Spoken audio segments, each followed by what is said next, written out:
Bonjour, je vais vous faire une démonstration d'utilisation des fonctions de base du logiciel Tracker que l'on exploite pour numériser des trajectoires en travaux pratiques de mécanique.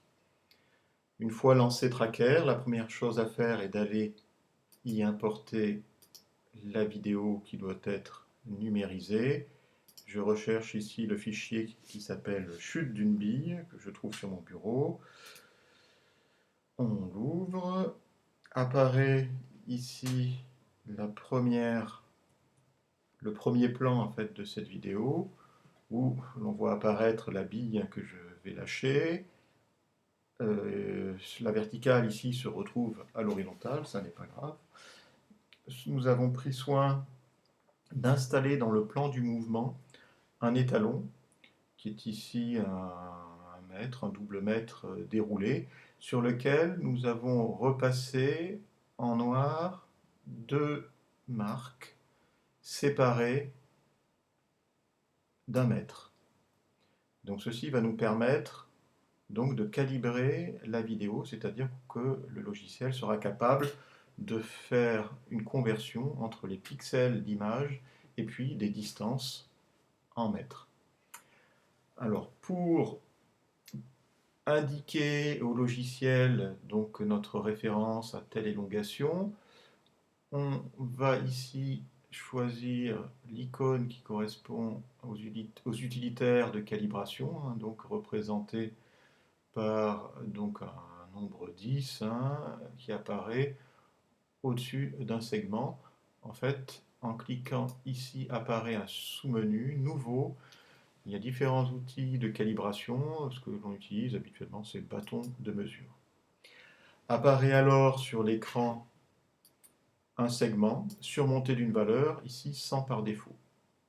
Il va falloir faire coïncider les extrémités de ce segment avec les repères que l'on a tracés ici sur notre ruban.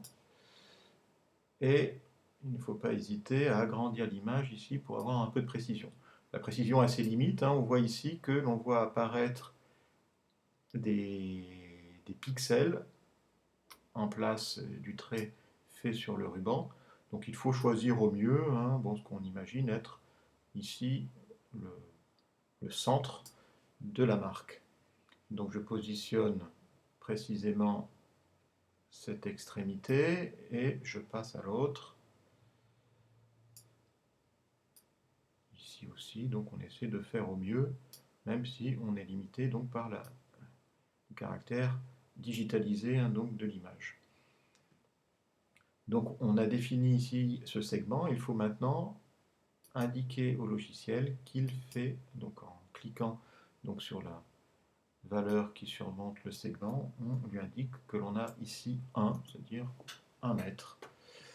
Ce qui fera que lorsqu'on aura le produit de la numérisation de l'image, les positions seront dans l'unité choisie, ici donc le mètre.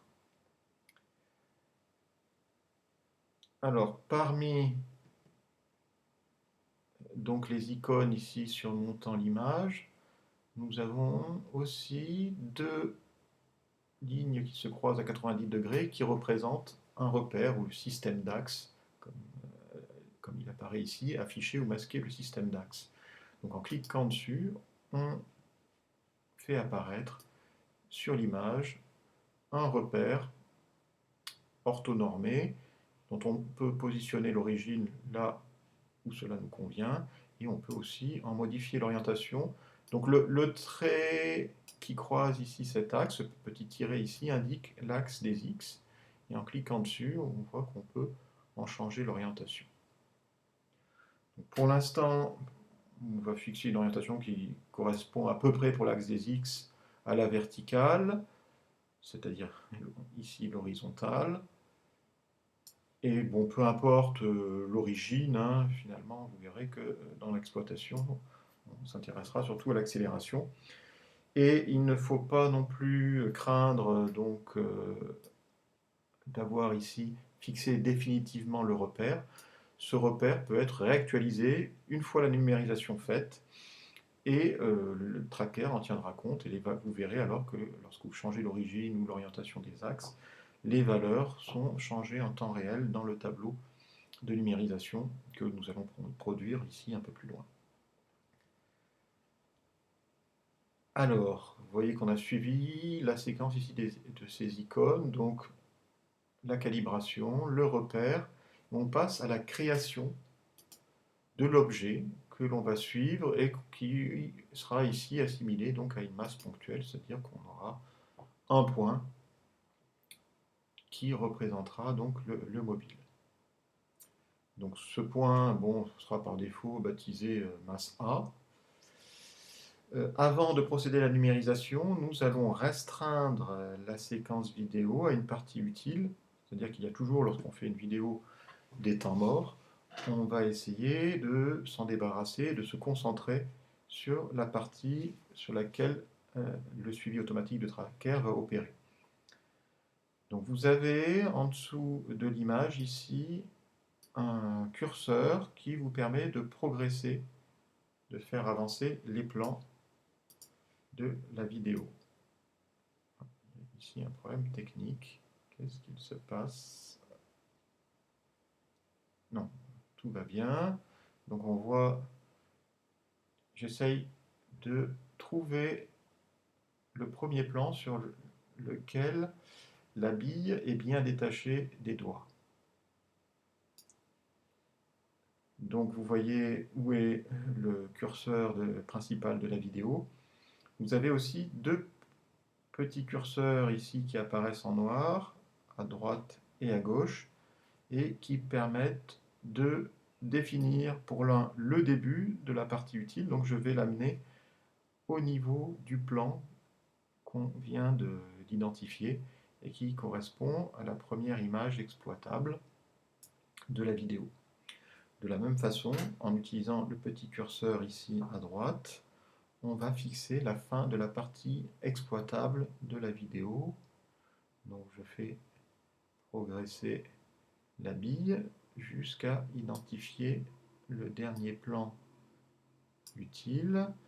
Je peux progresser aussi en plan par plan en utilisant ces flèches bleues ici. Donc je peux avancer ici d'un cran. Donc je vois que la bille disparaît derrière des pieds du support du mètre. Donc je suis allé trop loin. Je reviens d'un cran en arrière et c'est ici la dernière image que l'on puisse analyser. Donc je ramène le petit curseur noir de droite au niveau du curseur principal de la vidéo. Donc nous avons maintenant, entre ces deux limites, la partie utile de la vidéo, à laquelle nous allons appliquer donc la numérisation automatique donc de tracker, qui s'obtient ici en cliquant sur cette icône assez bizarre, donc située immédiatement à gauche donc de la loupe ici. Je clique et je vois apparaître la fenêtre du repérage automatique pour ici la masse A. Alors, le principe du suivi automatique repose sur la reconnaissance d'une forme. Donc on va remonter au début de la vidéo, donc il y a un bouton ici qui apparaît, remettre à zéro, et on doit retourner comme ça au premier plan de la partie sélectionnée de notre vidéo. On va agrandir de façon à bien voir la bille qui sera le motif à reconnaître de plan en plan. Alors pour indiquer à Tracker que le motif choisi est la bille, alors il faut faire attention ici à utiliser une combinaison de touches. On appuie d'abord sur Shift, on maintient, CTRL, on maintient, on voit que le curseur change de forme et ressemble à un viseur, et on centre autant que possible ce viseur par rapport à notre cible qui est ici la bille, et on clique. Donc on voit qu'apparaissent alors deux zones délimitées sur l'écran, une zone qui est circulaire et qui est celle qui définit le motif à reconnaître. Cette zone peut être déformée, élargie. Donc ici, il n'y a pas intérêt à s'écarter de trop de la bille, donc on va essayer de l'enserrer au mieux. On laisse du noir autour de l'orange de la bille. On peut recentrer aussi le motif. Le marqueur ici, c'est la coordonnée qui sera effectivement donc enregistrée dans le tableau. On voit qu'on peut dissocier ce marqueur du motif. Bon, ici, il n'y a pas de raison de faire cela, et donc on le laisse ici autant que possible au centre de la bille. Donc le motif, le gabarit choisi, donc apparaît ici dans la fenêtre du repérage automatique. Donc si l'on revient donc sur ce plan donc de la vidéo, on voit qu'il y a une autre zone ici rectangulaire délimitée par des pointillés rouges. Cette zone représente la limite de la recherche sur le plan suivant de la vidéo. C'est-à-dire que pour réduire les temps de calcul, on ne va pas demander au logiciel d'aller explorer toute l'image, mais uniquement une fraction de l'image que l'on délimite ici. Donc au plan suivant, Tracker ira chercher dans les limites que j'ai là. Donc je restreins cette zone de façon à gagner du temps de calcul. Il n'y a pas de raison de l'élargir ici selon donc la hauteur ici de l'écran, puisque on sait que la bille ici va se déplacer vers le bas qui correspond à la droite. Ici. On peut modifier des paramètres qui interviennent dans ce suivi automatique, donc dans la reconnaissance de la forme. En premier lieu, le taux d'évolution qui apparaît ici par défaut à 20%. Donc, que représente ce taux d'évolution? C'est une tolérance, parce qu'il est impossible de plan à plan de retrouver exactement le même motif, à la fois en forme, en valeur de pixels. Il va, en projetant donc cette image de la bille sur la matrice du capteur, on a forcément des changements de plan en plan. Et par ailleurs, au cours de sa chute, les conditions d'éclairage vont aussi changer, ce qui fera que le logiciel deviendrait, s'il n'avait pas de tolérance dans la reconnaissance de la forme, le logiciel deviendrait incapable de la reconnaître au bout d'une ou deux images. Donc il faut ici avoir une tolérance, c'est-à-dire un taux d'évolution accepté pour le gabarit. 20% est à mon avis une valeur trop importante, ce qui nuit donc à la précision donc du positionnement, donc de la numérisation dans Tracker. Donc, si la vidéo est de bonne qualité, on peut réduire ça à 10%. Il y a un autre entier ici qui intervient dans la sélectivité de cette reconnaissance. En phase donc de repérage automatique, il y a ici 4 itérations. On peut augmenter ça aussi, rendant comme ça plus précis le positionnement par Tracker. Une fois ces réglages opérés, on peut, alors je vais réduire ici la taille de l'image pour vous laisser voir le suivi automatique en action.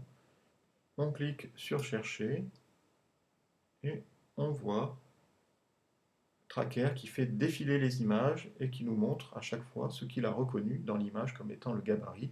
En même temps, vous voyez apparaître un graphe et aussi donc un tableau donc de valeurs où l'on voit le temps, la coordonnée X, la coordonnée Y.